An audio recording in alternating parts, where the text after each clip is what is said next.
Bonjour, bonsoir, ça dépend de l'heure que vous nous suivez. Merci pour la confiance. Merci à tous ceux qui se sont abonnés sur notre chaîne. Comme j'aime souvent vous dire que c'est la meilleure façon de nous soutenir. Merci d'abonder Konyon sur Bissikanyon sur Bozali. Et c'est vraiment ma casse comme on a qui est Boza et Belé à Kolanda Bisso partout. Vous pouvez bisso confiance. N'a habité. N'est n'a pas remercier Bino. Mais c'est la façon. N'a pas ko zongi c'est la bino obo pe sangai ezali kaka. N'a kosa la bino musala ya malamu. C'est la façon ko remercier Bino. Ezali ya kozala toujours intègre comme d'habitude et kozala malamu. Merci mingi bandeko. Bon, mais biso déjà na 80 000 abonnés, c'est une bonne chose. Objectif il y a 100 000 abonnés, exact, ko tenir toujours. So bon, mais biso na 100 000 abonnés et kozala on va bien le plus beau cadeau beaucoup pe sangai. Na musala o nyonso to sali. En tout cas, na remercier vraiment hein, bandeko tout, il y a Angola, il y a Afrique du Sud, il y a Belgique, il y a France, il y a pays tout. Oh baza ko zwa ton na bango vraiment. Ba Hollanda biso baza ko commenter, bazali ko liker ba vidéo, baza pe ko partager. Et c'est vraiment ma casse, sans oublier bandeko ya Canada et États-Unis. Na mona ba message na bino nyonso. Merci mingi. Na profiter pe na senga bandeko nyonso wana posa ya osala ba promotion ya ba produit na bango, ya ba marque na bango ke awa toza ouvert na promotion nyonso o nyonso alingi baye baye. Toza ouvert na uta omona tarif ya RTNC na lobby bande kotokotika ba gem colonie na makambo mboka na biso na moni na RTNC pona kopesa communiquer nécrologique o batu babungisi ndeko na bango to communiquer avis de recherche baza ko senga $1000 na chaîne nationale bandeko na yokaki soni mais tokozongela yango ezali pona ka kolakisa bino ki ya des gens ba oye ba po ani baza wana te mais tozongela yango na ko expliquer bino ba makambo susu après bandeko lelo tozali le 16 mai 2025. Le 16 mai 2025, qu'est-ce qui se passe en République démocratique du Congo? Tout la moukina ndenge nini makambozo kende ndenge nini bandeko. Mais avant tout ça mamio soit minini, je suis tombé sur une vidéo, il y a Vital Kamerhe abandeko loba concernant le dossier Matata. Nazaraki indigné pour la vraie nabino. J'étais indigné et c'était pour moi et là mon atali nabi na yoka aka batu ba loba ki Kamerhe maï l'union ceci là. Mais les longs on a confirmé yango parce que si c'est pas le Kamerhe qu'on connaissait. Bandeko, boyo kanan o Vital Kamerhe lobby après na web sabino pourquoi na lobby na bimisi maloba on sur une personne respectable comme Vital Kamerhe. Il a parlé d'un ancien premier ministre. Tout en gouvernant le pays, il a modernisé chez lui. Mais si nous faisons la liste des premiers ministres depuis 1960 jusqu'à ce jour, l'Équateur et les Bandundu battent les records. S'ils avaient en même temps construit chez eux, le Congo serait... Est-ce que quelqu'un serait mécontent? Mais les mêmes ont des châteaux en Europe. Alors donc, ne rions pas, ce sont des choses sérieuses. Quand on vous responsabilise, pensez d'abord au patelin, au pays et tout le reste. Merci beaucoup. J'apprécie... Bandeko Boyoki. Vital Kamerhe ici nous dit Matata Ponyo étant premier ministre a construit chez lui. Tandis que nous tous ici, on lit pour la unité nationale. Nous tous ici, tous on lit que projet Soke Zali a été abattu dans la province Moussousou. Mais il a projet en Mboka. Donc je comprends maintenant pourquoi Matata Ponyo n'a pas pu faire que Bukangalonzo qui est de Liboso parce que c'était pas chez lui. Yangwe Sali Matata Mutema pas cité que Bukangalonzo Kweya. Mais au moins, il a construit chez lui. Donc, Biso ba Oyo, il y a Meni Bandundu, Grand Bandundu.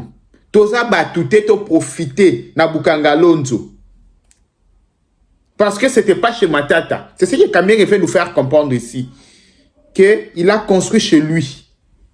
Et chez nous, les autres, na Bandundu. Chez nous, les autres, na Équateur. Chez nous, les autres, na Kasaï. Ba projet où ils ont mis l'école. Non réalisé. Dites-moi, comment ça s'explique? Bandeko, j'étais indigné. Na fandi bonga mon lobby. Obimisi 200 et quelques millions. Pour tonga chez nous au Bandundu. Mais tu préfères aux Ambongoana. Ok, kotonga chez vous au Maniema. Et président de l'Assemblée nationale n'a perchoir. Alors, c'est quelque chose à féliciter. Parce que vous, les autres, ceux qui te tangent, premier ministre, boye. Bandeko, eza dangereux. Les lois, c'est la même rhétorique, Vital Kamerhe. Yo président et assemblée nationale. Mais chez vous, na Kivu, les gens meurent chaque jour. Chez vous, na Kivu, Nzala makambu nyonso ezali. Monsieur Vital Kamerhe, il a qui sanga ba action concrète yo sala. Ce qui est na logique ya yo. Bandeko, des fois à un certain niveau, bah chez nous, chez eux, et l'ongwaka la mutu na biso. Je vous jure, hein, à un certain niveau de responsabilité, bah construire chez nous, construire chez vous, chez moi, et l'ongwaka na minoko na biso, et sa propreté. Nalobi eza dignité, eza propreté. Nazo pe ki sa mutu. À reconnaître ba origine na été. Mais na ngana expliquer binoka à un certain niveau, il y a responsabilité. Eza sous propreté ou bimsa maloba bongo. Vital Kamerhe est le président de l'Assemblée nationale. Aza président de l'Assemblée provinciale ya Maniema-te. Aza président de l'Assemblée nationale ya Sud qui votait tout ya Nord qui votait. Azali président ya Assemblée nationale. Donc, ça veut dire que c'est un problème qui touche à la nation. Venir nous dire ici de chez vous, de chez nous, eza na place nangote dans l'Assemblée nationale. Nabi eza na place nangote. Aux autres traités makambo etali nation. Donc, ici, M. Kamerhe fait nous expliquer que, comme le projet n'était pas chez le Matata, était chez les autres à Bandundu. C'est pourquoi ces projets-là, ils ont un sens mon côté. D'ailleurs, il a construit chez eux. Donc, si quelqu'un construit chez eux, c'est là l'exclu du détournement qu'il a fait chez les autres. C'est ce que Kamerhe veut nous expliquer ici. Bandeko, c'est très dangereux. Nabi, c'est très dangereux.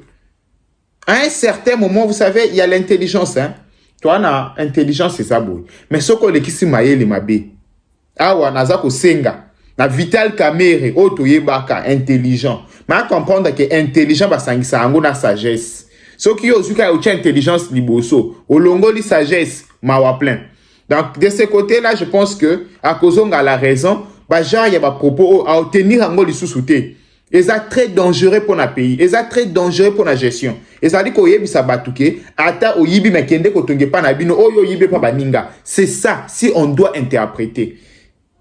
Vous comprenez? Donc, de ce côté-là, moi, personnellement, en tant que Congolais, je me suis senti vexé parce que je me dis, Naza Moutoua Bandundu. Et ceux qui va beti bongo na Bandundu, tout le monde boukangalon zote, ozo ebisanga qui d'ailleurs a tongé pas na Bango. Naza Moutoua Équateur, Naza Moutoua Kasaï, ceux qui, vous comprenez un peu? Bandeko. Ou bien Tolingi. Nous allons comprendre les sous batouté. C'est très dangereux de ce côté-là, Bandeko. Bandeko, dossier à Goma. Na Goma, chaque jour, nous avons Bandeko va souffrir. Bah, où tu peux instaurer taxe? Na Bibo, bah, instaurer taxe na batu nyonso. Bandeko. Na bandaku ba bandaku kota. Lobby, yoka kaka, batu ba bandako leka na mutuka. Et, oyoka makamba zoloba, yoka.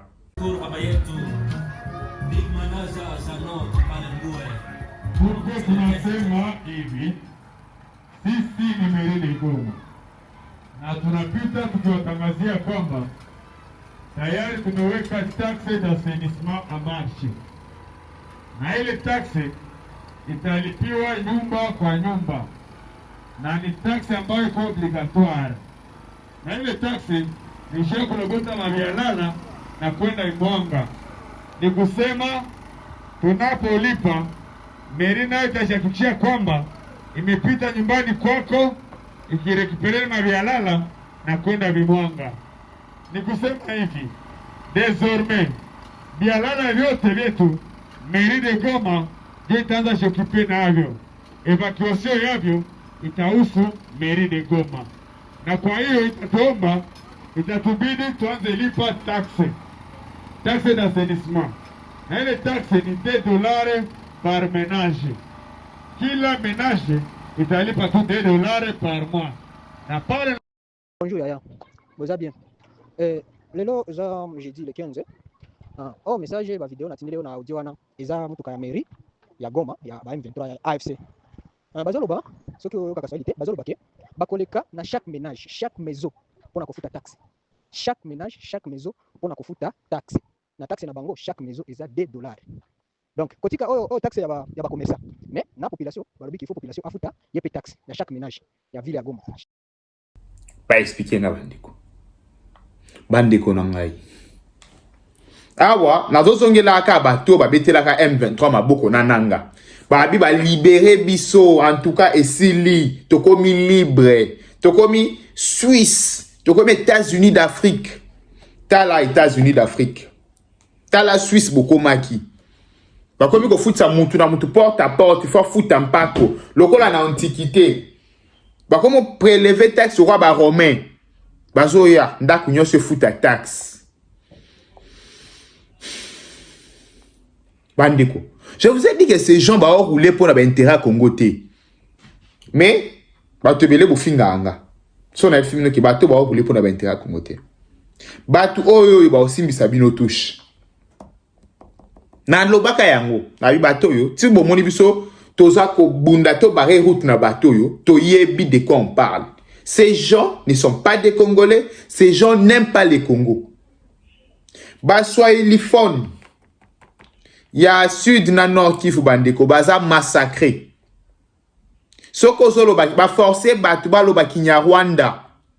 Balobi na sud Kivu na nord Kivu il faut yeko la Kinyarwanda pour vivre en paix.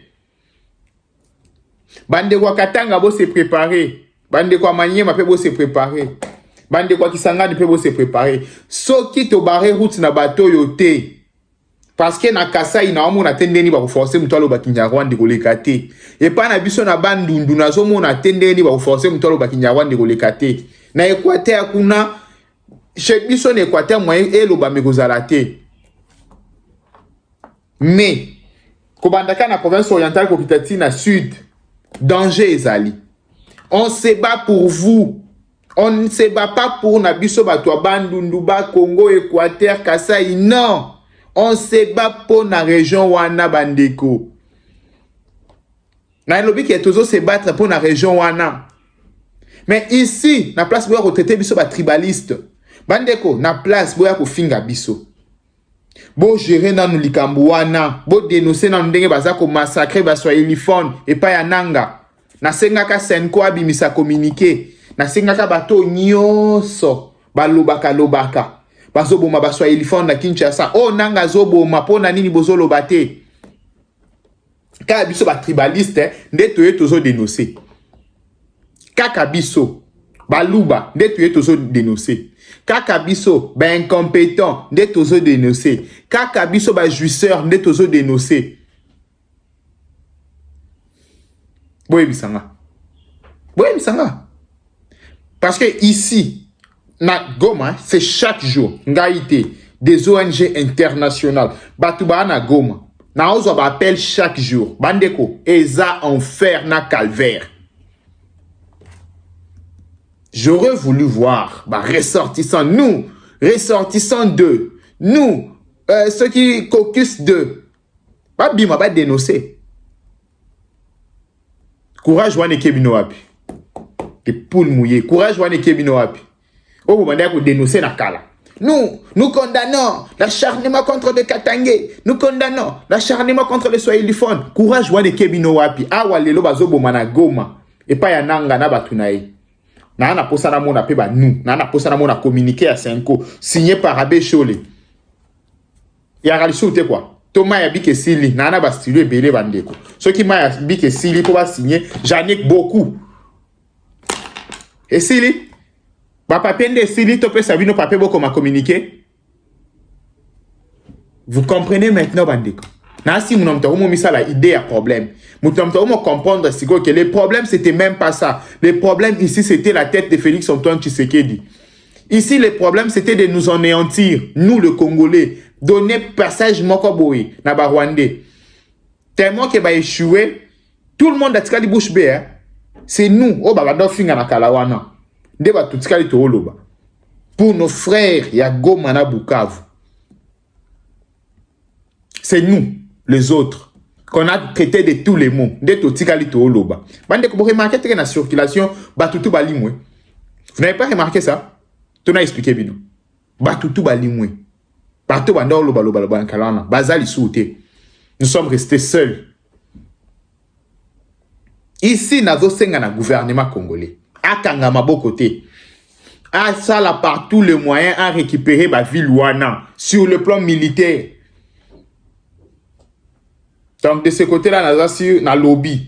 Pande ko pona ba tunaki accord américain lobby envoyé spécial il y a Donald Trump na Afrique a salaki tweet na lobby ni botala na chelibino tweet a expliqué à lobby à Sololina Kagame Sololina Tshisekedi va proposer déjà projet d'accord. Parce que les deux parties vont étudier, ceux qui sont là, ok, comme ça, va tomber d'accord sur un accord. En tout cas, prière na biso nyonso yango wana. Nzambe a aidé biso. Tout c'est ça problème le plus vite possible. Bande ko na biso ya Goma, ya Bukavu bazonge la liberté na bango. C'est ça notre prière. Tout ça na posaté souffrance les années continuer. Donc Nzambe soit aidé biso tout ici makambo yo, vous allez une bonne chose. Merci mingi bandeko. Pour la première Joseph Kabila nde batunaki makambu na ye eza na Sénat lobby sénatrice moko Mwando a soulevaki motion moko et salaki qui est passé na huis clos na chelebino image à TV5 Bolanda nde a expliqué makambu nyonso na munene nango pour comprendre et juste après cette image là toko kabwana. Merci mingi, bye bye, ciao. Mbote bandeko lelo na elibino sango kitoko sango ya Sendwave. Sendwave ezali nini bandeko na ngai? Pona bandeko nyonso baza na posa ya ko aider famille ko sunga famille na bamboka ya bapaya ekomi facile na Sendwave. Bako sala yango ndenge nini? Bo télécharger application ya Sendwave bandeko. Okoti kotinda mbongo partout na Afrique, na Congo, au fele et sili makambo ya kofuta mbongo ebele pona ba transaction na ba agence kasi lelo avec Sendwave au kotinda mbongo pe bakozo yango na chombo le même jour. Deko na ngai pona kosala ezali simple, au télécharger application, au cheba identité na yo, au koti kotinda mbongo facilement. Kasi esilité pona bandeko nyonso bako utiliser code promo na biso Tosha TV bazali na 10 € supplémentaires. Donc soki ou télécharger application tangu ya kotinda na place ya code promo au komi Tosha TV ozali na 10 €. Cela veut dire quoi? Soko tindi 50 bakozwa 60, soko tindi 70 bakozwa 80. Koumela te bandeko kende ko télécharger Sendwave na yo mbala moko osala transaction ya liboso avec Sendwave, transaction facile et rapide.